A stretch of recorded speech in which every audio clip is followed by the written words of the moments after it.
서울의 11월은 차가웠습니다. 강남구 오피스 빌딩에서 흘러나오는 불빛들이 저녁 안개 속으로 번져갔습니다. 이현우는 사무실 창문 너머로 한강을 바라보았습니다. 강물은 검었고 반대편 아파트 단지의 불빛만이 물결 위에서 흔들렸습니다. 시계는 밤 10시 23분을 가리켰습니다. 또 늦었네요. 그는 중얼거리며 노트북을 껐습니다. 6년 전 결혼할 때만 해도 이렇지 않았습니다. 밤 9시면 집에 도착했고 정민아는 현관문을 열자마자 웃으며 맞이했었습니다. 지금은 달랐습니다. 현우는 차 안에서도 생각에 잠겼습니다. 강남대로의 신호등이 붉게 초록으로 바뀌는 동안 그는 아내의 얼굴을 떠올렸습니다. 2개월 전부터 달라진 그 얼굴을, 차가워진 눈빛을, 한숨 섞인 목소리를. 아파트 주차장은 고요했습니다. 엘리베이터 안의 형광등이 그의 피곤한 얼굴을 비췄습니다. 15층 버튼을 누르는 손가락이 무겁게 느껴졌습니다. 현관문을 열었습니다. 거실은 어두웠습니다. TV 화면만이 희미한 빛을 내고 있었습니다. 소파에 정민아가 앉아 있었습니다. 스마트폰을 들여다보고 있었지요. 고개도 들지 않았습니다. 다녀왔어. 현우가 말했습니다. 네. 짧은 대답이었습니다.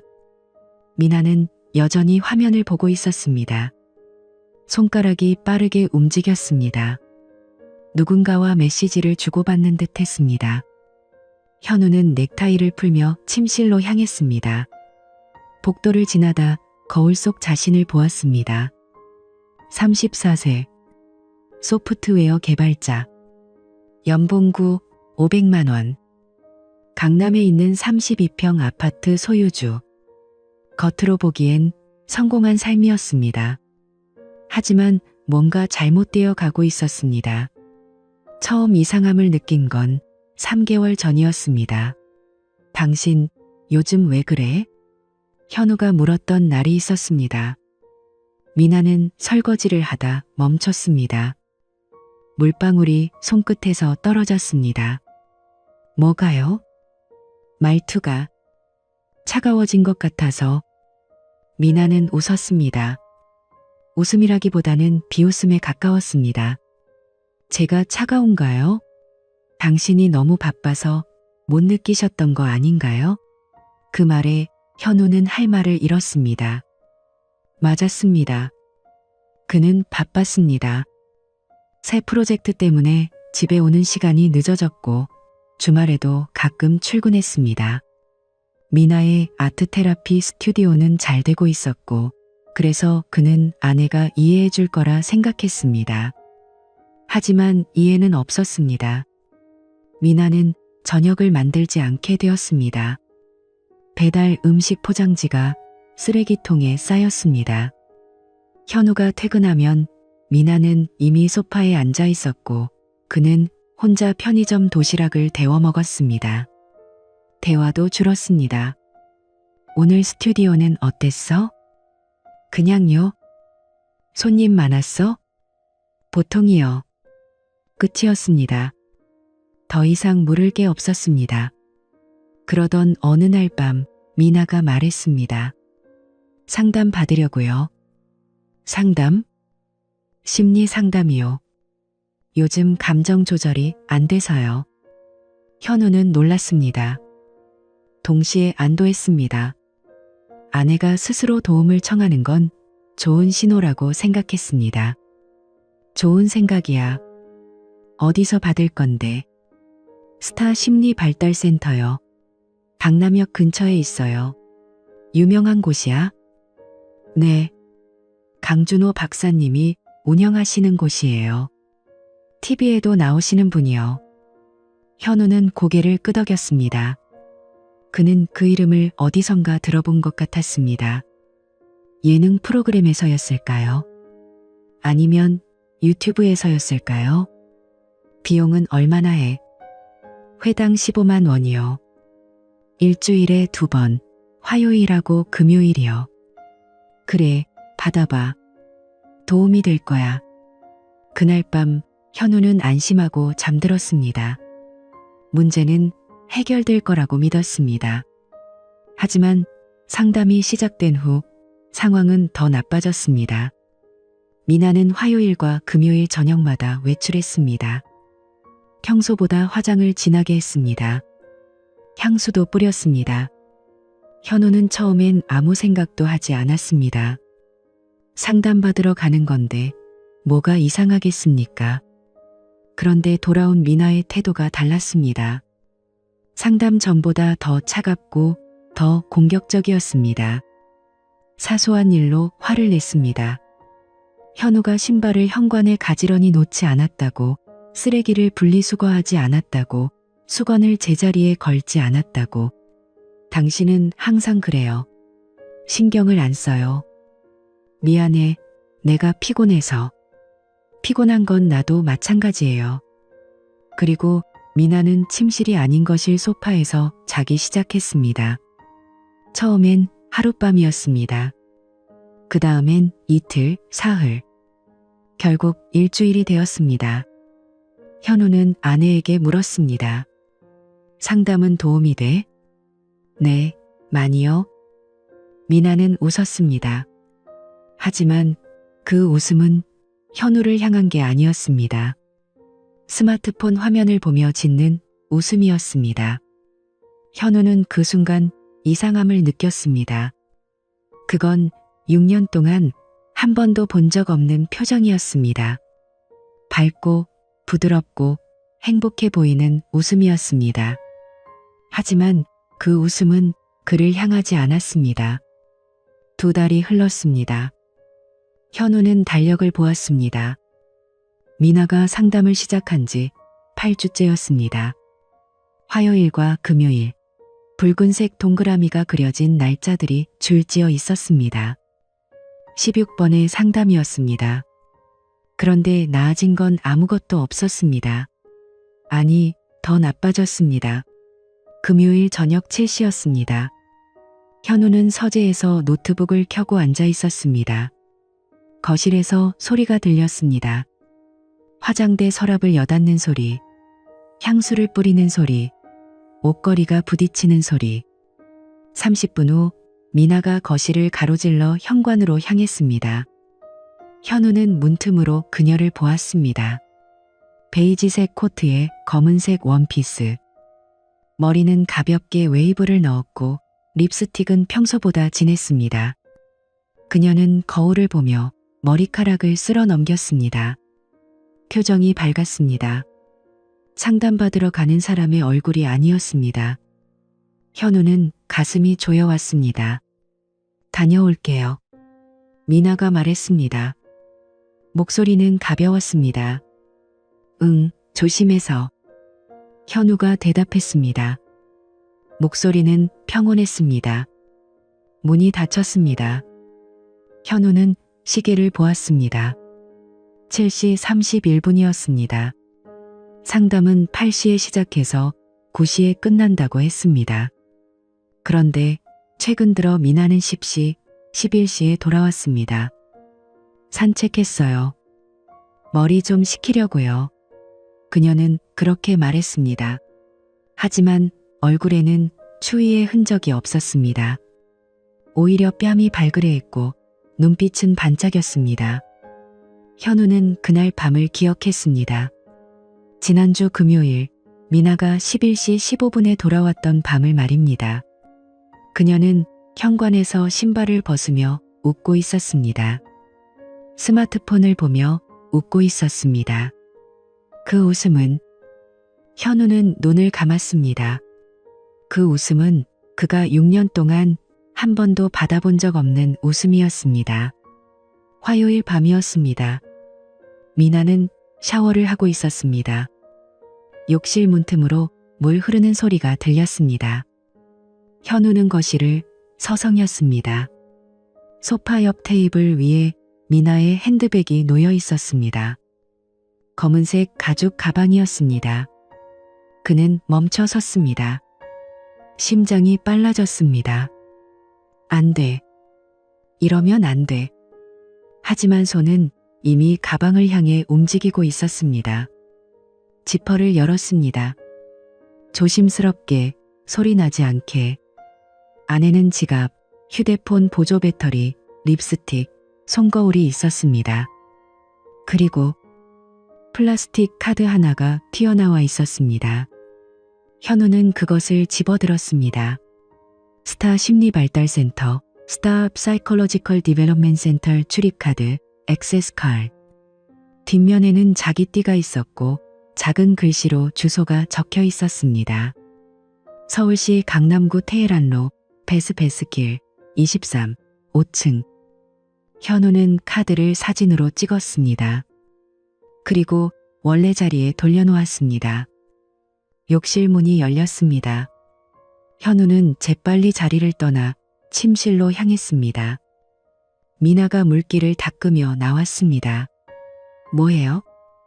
아, 그냥 물 마시려고. 현우는 부엌으로 가서 물을 따랐습니다. 손이 떨렸습니다. 컵을 든 손이 가볍게 흔들렸습니다.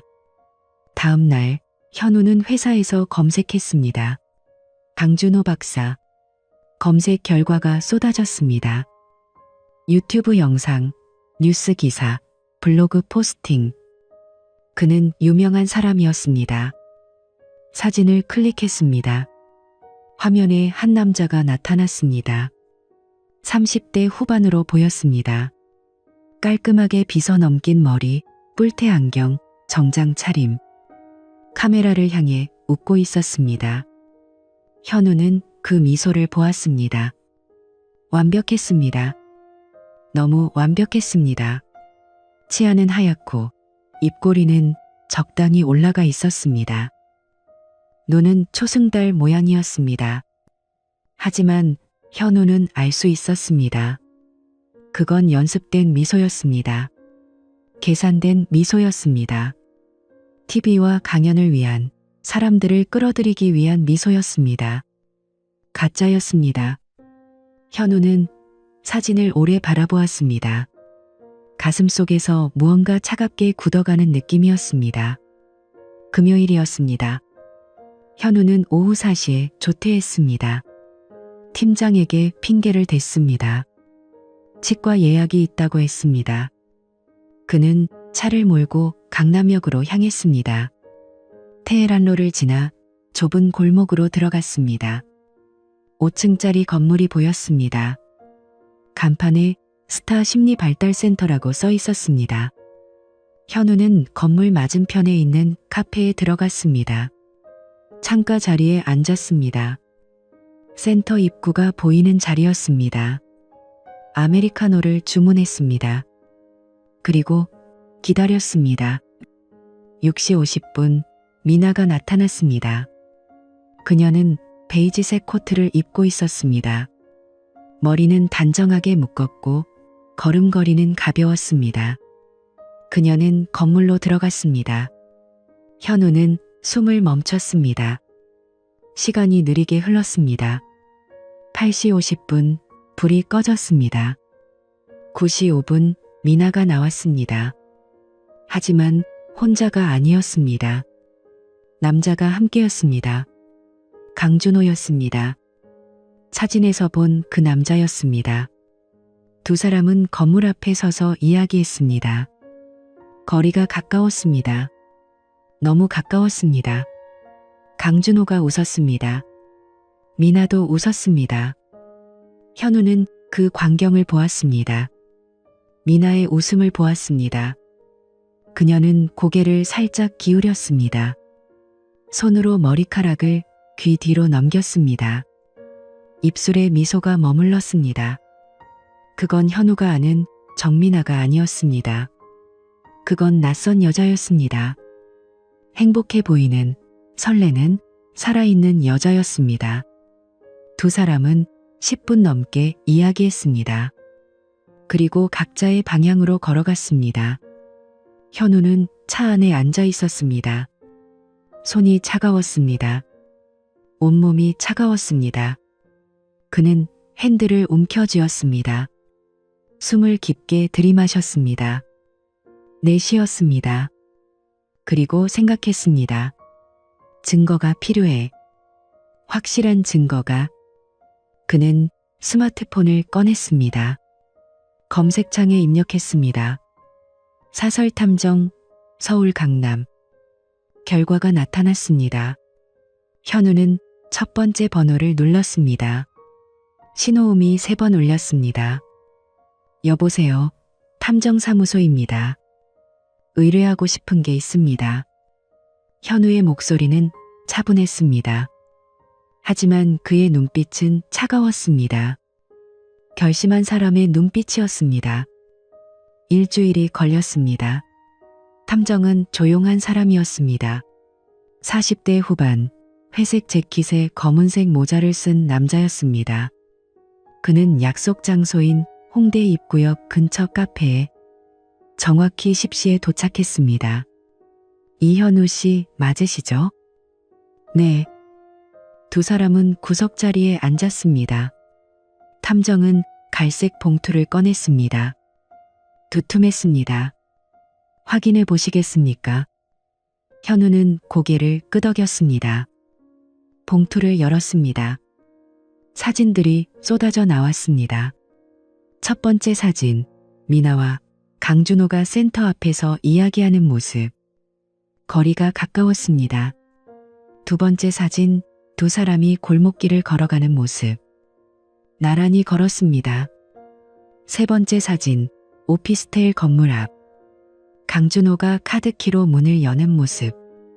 네 번째 사진, 두 사람이 함께 엘리베이터에 타는 모습. 미나가 웃고 있었습니다. 다섯 번째 사진, 타임스탬프. 21, 47 입장. 23, 52 퇴장. 이 시간 5분이었습니다. 현우는 사진을 한 장씩 넘겼습니다. 손이 떨리지 않았습니다. 표정도 변하지 않았습니다. 그저 조용히 차례로 확인했습니다. 총 4번의 상담 중 3번 오피스텔에 들어갔습니다. 탐정이 말했습니다. 오피스텔 등기부 확인했습니다.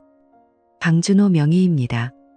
2년 전 매입했고 주거용이 아닌 업무용으로 등록되어 있습니다. 녹음은요? 현우가 물었습니다. 탐정은 잠시 망설였습니다. 있습니다. 하지만 들려주세요. 탐정은 스마트폰을 꺼냈습니다. 이어폰을 건넸습니다. 현우는 이어폰을 꽂았습니다. 재생 버튼을 눌렀습니다. 잡음이 들렸습니다. 바람소리, 발소리, 문 여닫는 소리, 그리고 목소리가 들렸습니다.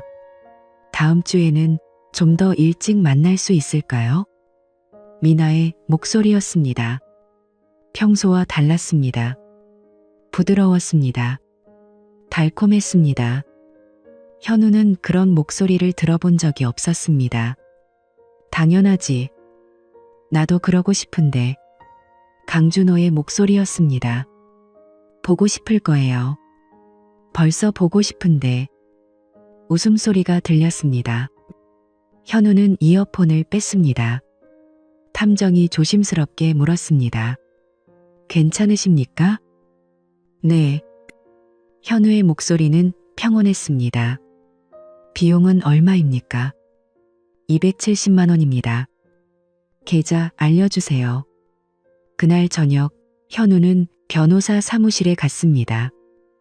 서초동에 있는 10층짜리 건물이었습니다. 한별법률사무소라는 간판이 붙어 있었습니다. 동료가 추천해준 곳이었습니다. 변호사는 30대 중반의 여성이었습니다. 검은 정장에 안경을 쓰고 있었습니다. 이름은 박지원이었습니다. 자료 확인했습니다. 박 변호사가 말했습니다. 그녀는 사진과 녹음 파일을 검토한 후 고개를 끄덕였습니다. 증거로 충분합니다. 오피스텔 출입 기록, 시간대, 그리고 녹음 내용. 이 정도면 불륜 관계 입증 가능합니다. 이혼 소송과 위자료 청구가 가능할까요? 가능합니다. 배우자에게는 당연하고 상간자인 강준호에게도 청구할 수 있습니다. 금액은요?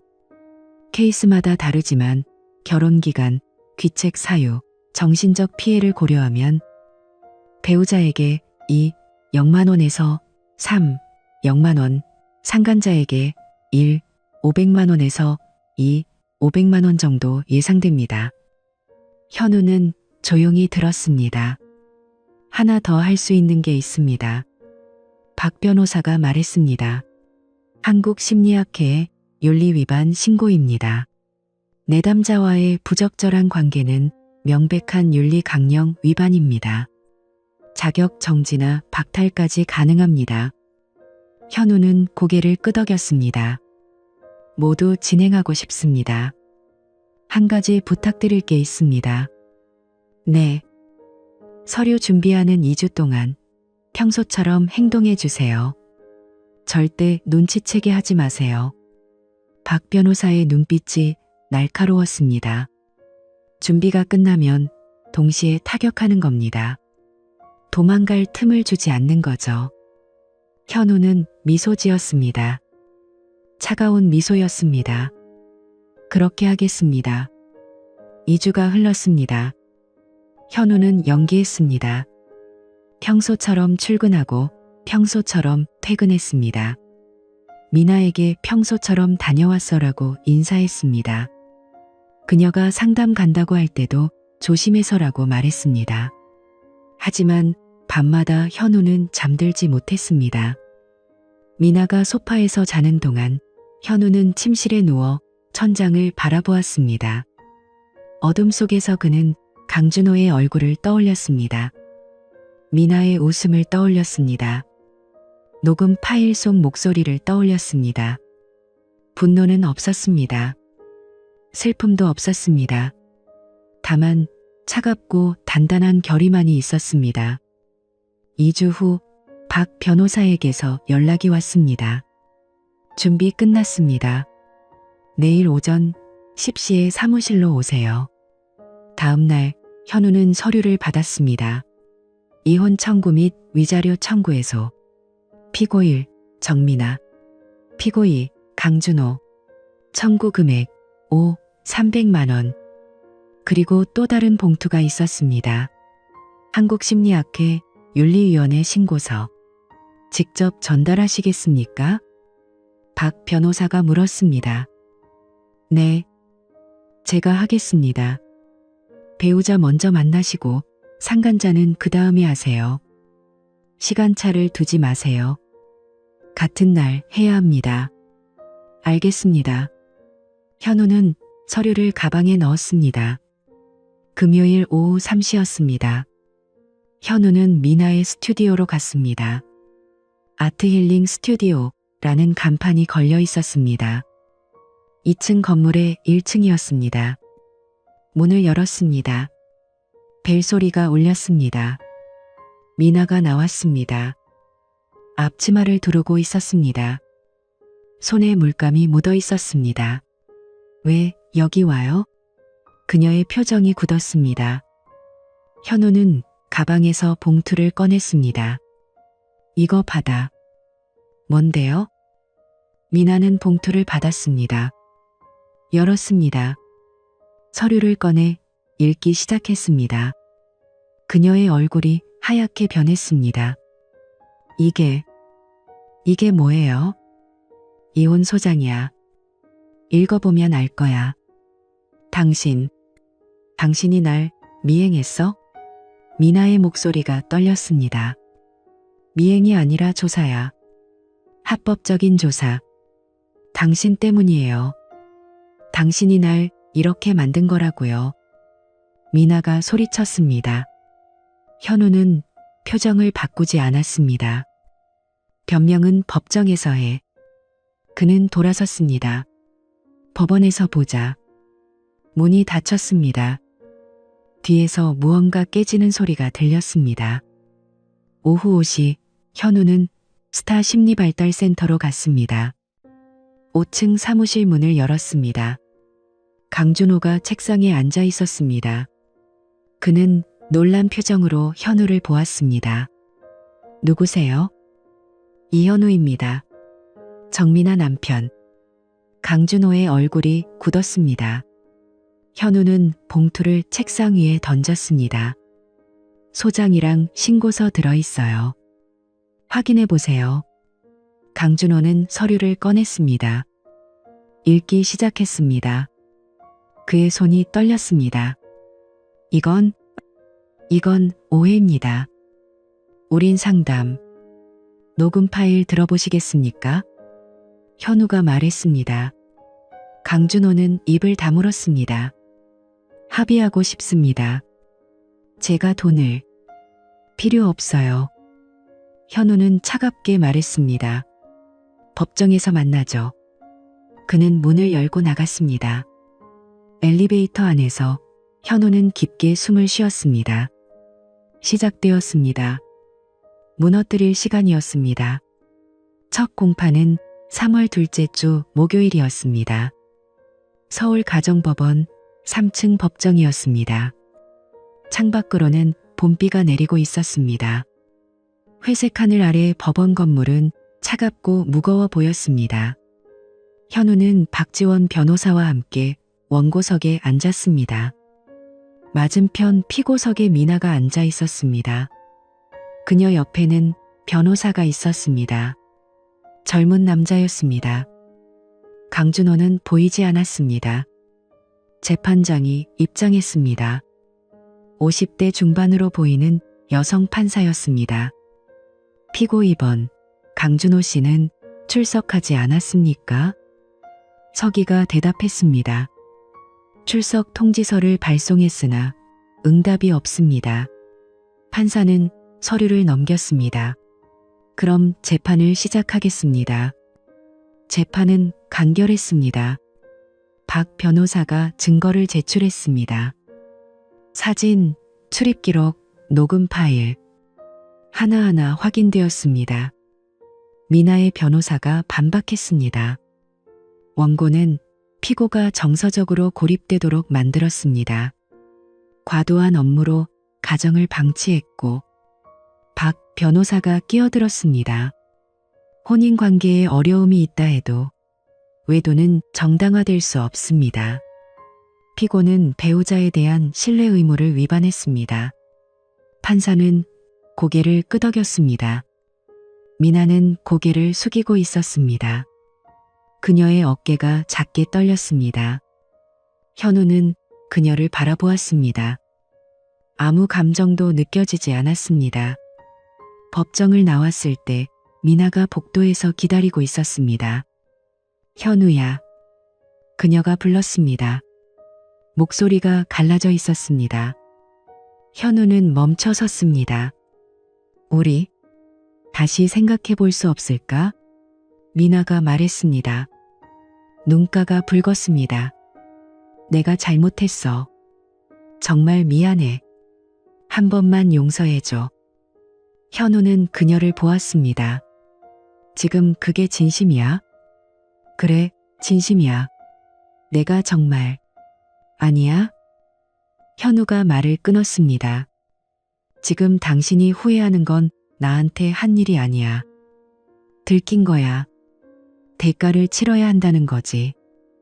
미나는 입술을 깨물었습니다. 만약 들키지 않았으면 계속 그랬을 거 아니야? 미나는 대답하지 못했습니다. 현우는 돌아섰습니다. 다음 공판 때 보자.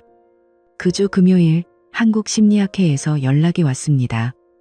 강준호 심리학 자격 정지 6개월 결정. 1차 조치였습니다. 하지만 끝이 아니었습니다.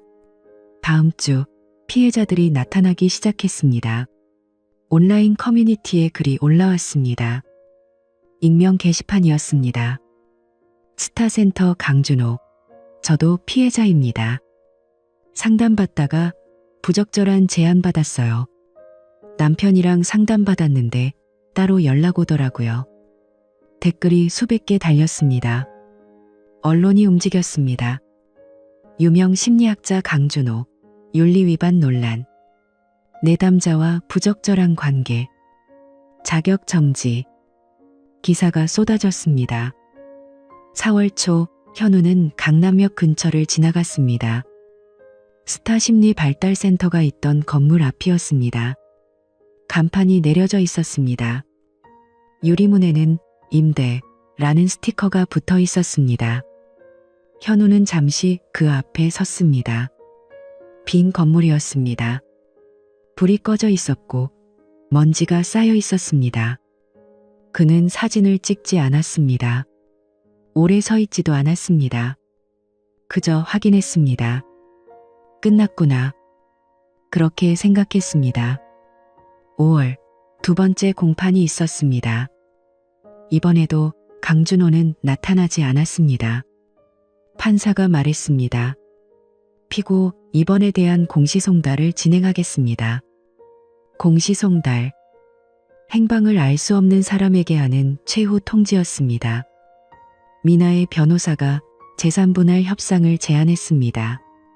스튜디오 매각 대금의 50%를 원고에게. 박 변호사가 고개를 저었습니다. 귀책 사유를 고려하면 70-30이 적정합니다. 그건 너무. 판결로 가시겠습니까? 미나의 변호사는 입을 다물었습니다. 결국 합의했습니다. 재산 분할 비율 70-30. 위자료의 800만 원. 스튜디오는 매각되었습니다. 1억 8천만 원이었습니다. 현우는 1억 2,600만 원을 받았습니다. 강준호에 대한 위자료는 500만 원으로 판결났습니다. 하지만 강준호는 여전히 나타나지 않았습니다. 7월이었습니다. 현우는 새 아파트로 이사했습니다. 송파구 잠실이었습니다. 24평짜리 작은 아파트였습니다. 짐을 풀며 그는 창밖을 보았습니다. 한강이 보였습니다. 다리 위로 차들이 움직였습니다. 석양이 물 위에 반사되었습니다. 조용했습니다. 현우는 소파에 앉았습니다. 커피를 마셨습니다. 스마트폰이 울렸습니다. 동료에게서 온 메시지였습니다. 야, 이거 봤어? 링크가 첨부되어 있었습니다. 현우는 클릭했습니다. 온라인 커뮤니티 글이었습니다. 강준호 목격담. 지하철 2호선 강남역 지하상가에서 봤어요. 휴대폰 액세서리 가게에서 일하더라고요. 완전 다른 사람 같았어요. 댓글들이 달려 있었습니다. 진짜? 그 심리학자? 인생 한순간이네. 자업자득이지. 현우는 스마트폰을 내려놓았습니다. 그는 창밖을 다시 보았습니다. 8월 박 변호사에게서 연락이 왔습니다. 강준호 추심 소송 진행할까요? 재산 조회해보니 차량 한 대 있던데. 아니요. 현우가 말했습니다. 그냥 두세요.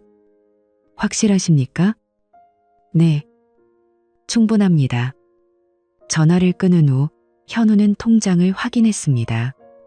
잔액 143, 400, 0원. 위자료와 재산분할 금액이었습니다. 그는 통장을 서랍에 넣었습니다. 어느 토요일 오후였습니다. 현우는 올림픽공원을 걷고 있었습니다. 가을이 시작되고 있었습니다. 나무잎이 노랗게 물들고 있었습니다. 사람들이 산책했습니다. 연인들, 가족들, 친구들. 현우는 벤치에 앉았습니다. 하늘을 올려다보았습니다. 구름이 천천히 움직였습니다. 그는 미나를 떠올렸습니다. 강준호를 떠올렸습니다. 분노는 없었습니다. 증오도 없었습니다. 다만 공허함이 있었습니다. 승리했지만 기쁘지 않았습니다. 정의를 실현했지만 만족스럽지 않았습니다. 그저 끝났습니다. 현우는 일어섰습니다. 집으로 돌아갔습니다. 새로운 집으로, 새로운 삶으로. 아직 텅 비어 있는 삶이었습니다. 하지만 언젠가는 채워질 것입니다. 천천히, 조금씩. 그렇게 믿었습니다. 1년이 흘렀습니다. 2026년 10월이었습니다. 가을바람이 차가웠습니다. 현우는 잠실 아파트 베란다에 서서 커피를 마셨습니다. 아침 7시였습니다. 한강 위로 안개가 걷히고 있었습니다. 그는 달라져 있었습니다. 운동을 시작했습니다. 매일 아침 5km를 뛰었습니다. 몸무게는 8kg 줄었고 얼굴선은 날카로워졌습니다. 회사에서는 승진했습니다. 팀장이 되었습니다. 더 바빠졌지만 이제는 일이 도피처가 아니었습니다. 그저 일이었습니다. 주말에는 책을 읽었습니다. 산책을 했습니다. 혼자였지만 외롭지 않았습니다. 거울을 볼 때마다 생각했습니다. 살아있구나. 9월에 미나에게서 연락이 왔었습니다. 문자 메시지였습니다. 만날 수 있을까요? 드릴 말씀이 있습니다. 현우는 하루 동안 답장하지 않았습니다. 고민했습니다. 결국 답했습니다. 언제, 어디서? 약속 장소는 잠실 롯데월드타워 근처 카페였습니다. 토요일 오후 3시였습니다. 현우는 창가 자리에 앉아 기다렸습니다. 3시 10분, 미나가 들어왔습니다. 그녀는 변해 있었습니다. 머리는 짧게 잘랐고 화장기가 없었습니다. 검은색 패딩에 청바지를 입고 있었습니다. 얼굴은 야위었고 눈가에 주름이 깊어졌습니다. 늦어서 미안해요. 미나가 앉으며 말했습니다. 괜찮아. 침묵이 흘렀습니다. 미나가 먼저 입을 열었습니다. 부산에서 올라왔어요. 거기서 일하고 있어요. 무슨 일? 음식점이요. 설거지하고 청소하고. 현우는 고개를 끄덕였습니다. 힘들겠네. 견딜만 해요. 미나는 잠시 망설이다 말했습니다. 사과하려고 왔어요. 현우는 그녀를 보았습니다. 뒤늦은 사과라는 거 알아요. 변명할 생각도 없어요. 그냥 미안하다고 말하고 싶었어요. 왜? 마음의 빚을 갚고 싶어서요. 당신한테 너무 큰 상처를 줬잖아요. 현우는 커피를 마셨습니다. 받아들일게. 정말? 응. 과거는 과거니까. 미나의 눈가가 붉어졌습니다. 고마워요. 그녀는 가방에서 봉투를 꺼냈습니다. 이건 조금씩 모은 거예요. 50만 원이에요. 위자료에서 받은 돈 언젠가 다 갚을게요. 현우는 봉투를 밀어냈습니다. 필요 없어. 하지만 그 돈은 당신이 써. 새로 시작하는데 필요할 거야. 미나는 입술을 깨물었습니다. 당신은 잘 지내요? 응. 잘 지내. 다행이네요. 침묵이 다시 흘렀습니다. 미나가 일어섰습니다. 이만 갈게요. 만나줘서 고마워요. 미나. 현우가 불렀습니다. 그녀가 돌아보았습니다. 잘 살아. 현우가 말했습니다. 제대로 살아. 누구한테도 미움받지 않게. 미나는 고개를 끄덕였습니다. 당신도요. 그녀는 나갔습니다. 현우는 창밖을 보았습니다. 미나가 횡단보도를 건너는 모습이 보였습니다. 작아 보였습니다. 외로워 보였습니다. 하지만 그건 그녀의 삶이었습니다. 더 이상 그의 몫이 아니었습니다. 10월 어느 날 현우는 강남역 지하상가를 지나갔습니다. 우연이었습니다. 거래처 미팅 후 지하철을 타려던 참이었습니다. 그리고 그를 보았습니다. 강준호였습니다. 휴대폰 케이스를 파는 작은 가게 앞에 서 있었습니다. 손님에게 케이스를 보여주고 있었습니다. 낡은 청바지에 후드티를 입고 있었습니다. 현우는 멈춰 섰습니다. 강준호는 그를 알아보지 못했습니다. 현우는 가까이 다가갔습니다. 강준호가 고개를 들었습니다. 그리고 얼어붙었습니다. 이현우. 그의 목소리는 떨렸습니다. 현우는 아무 말도 하지 않았습니다. 그저 바라보았습니다. 강준호는 시선을 피했습니다. 죄송합니다. 그가 작은 목소리로 말했습니다. 정말 죄송합니다. 현우는 여전히 침묵했습니다. 강준호의 얼굴은 초췌했습니다. 뺨은 움푹 들어갔고 머리는 헝클어져 있었습니다. TV에서 보던 그 완벽한 미소는 어디에도 없었습니다. 잘 사세요. 현우가 말했습니다. 그리고 돌아섰습니다. 뒤에서 흐느끼는 소리가 들렸습니다. 현우는 걸음을 멈추지 않았습니다. 그날 밤 현우는 집에 돌아와 서랍을 열었습니다. 통장이 들어 있었습니다. 잔액 143, 400, 0원. 그는 오랫동안 그 숫자를 바라보았습니다. 이것이 복수의 대가였습니다. 정의의 대가였습니다. 하지만 돈은 그를 행복하게 만들지 못했습니다. 복수도 그를 만족시키지 못했습니다. 다만 하나만 확실했습니다. 옳은 일을 했다. 그 사실만이 남았습니다. 12월이었습니다. 회사 송년회가 있었습니다. 강남 어느 레스토랑이었습니다. 팀원들이 웃고 떠들었습니다. 현우도 웃었습니다.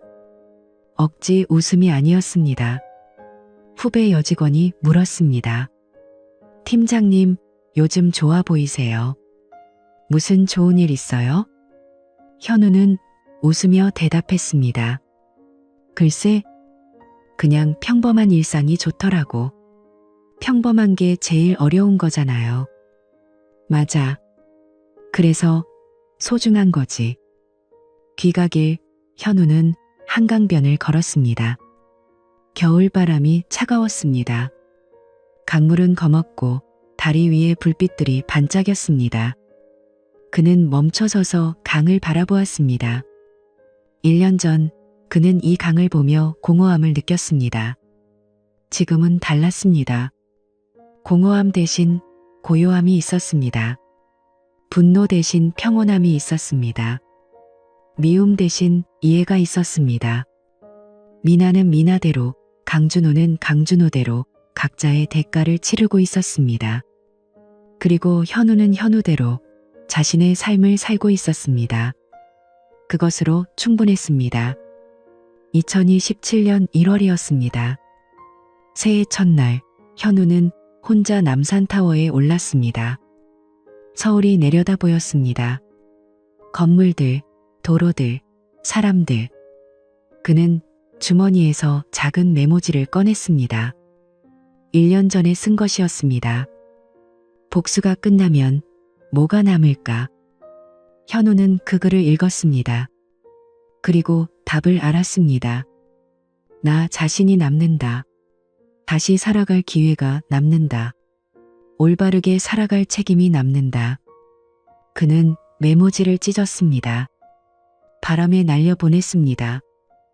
종이 조각들이 공중에서 흩어졌습니다. 현우는 깊게 숨을 들이마셨습니다. 그리고 내려갔습니다. 새로운 해로, 새로운 삶으로.